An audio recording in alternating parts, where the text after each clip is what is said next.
What have you seen from Auburn in scouting? Yeah, Auburn is a club that's much improved from a year ago.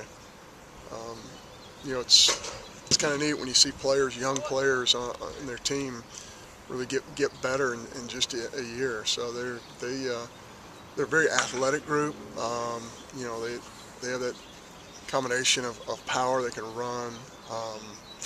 They've been really solid. Their pitching numbers are really solid, and I think they found some help out of their bullpen. So, they might have had the toughest first 2 weeks in the whole league when you consider, they had Vanderbilt, and Texas A&M, and I think they'll be ready to ready to go this weekend.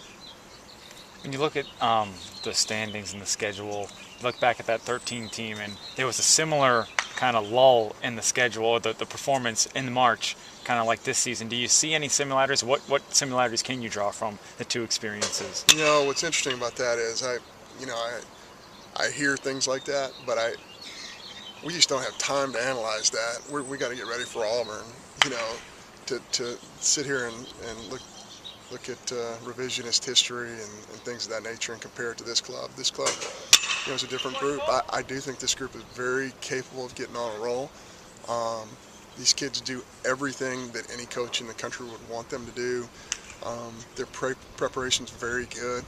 Collectively, this might be the best group of students that I've had in 24 years. It's a great group of kids, and I think they're going to do nothing but get better.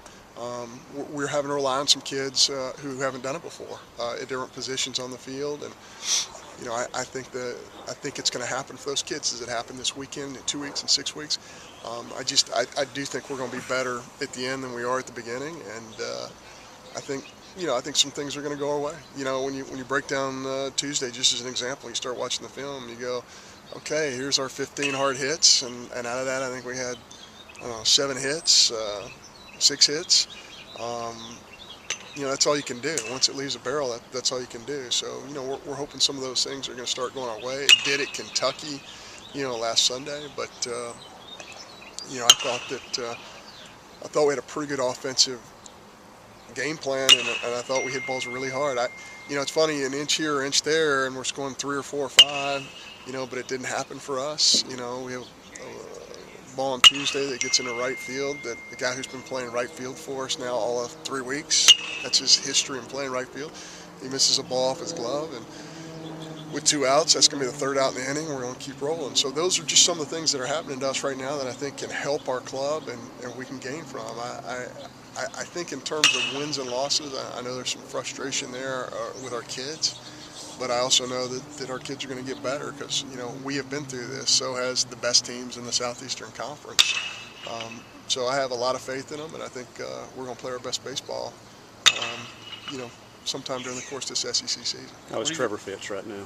Yeah, I think Trevor, we didn't take him to Kentucky with us, and I'm hopeful we'll get him back. Again, he's one of those guys who has actually done some things in the past, so you rely on those guys. So hopefully he'll be a factor for us this weekend. We get him out there late in the game, and hopefully he'll be able to contribute. What have you seen from Reed these past 3 weeks?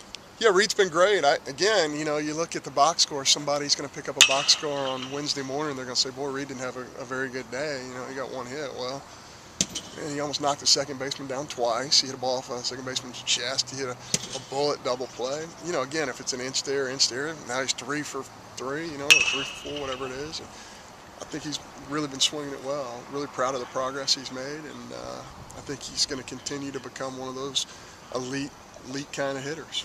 How important is this weekend considering, what's happened the first 2 weekends? Well, I guess if we're heading into weekend 1 and I say this isn't very important, Right. or if I say last Tuesday is not very important, or if it's all important. There's not anything that's any less important than anything else because it all matters, and our kids are fully aware of that. I think every team in the Southeastern Conference is aware of that. It would be different if we were a Major League club. We played 162. We don't. We play a 56-game schedule, so every single one of these games is critically important, not only for the development of our kids, but for them to feel like things are going to go their way. And, in some cases you have to make your own breaks, and, I think that's something we need to do also. Kind of jumping on that, Reed was talking about they're not really pressing this weekend with what has happened the first 2 weekends. Do you want them to be more loose and relaxed coming in? Oh, you always want your players to be loose and relaxed. They're not going to perform if they're tight and they feel like everything is working against them. So yeah, I want them to be relaxed, and I think they're very capable of. I just think some things have to happen for our players. I think when they hit a ball hard, every once in a while it's got to fall for them. I think when the pitcher makes a great pitch, hopefully he gets the call. It's just such a game of inches.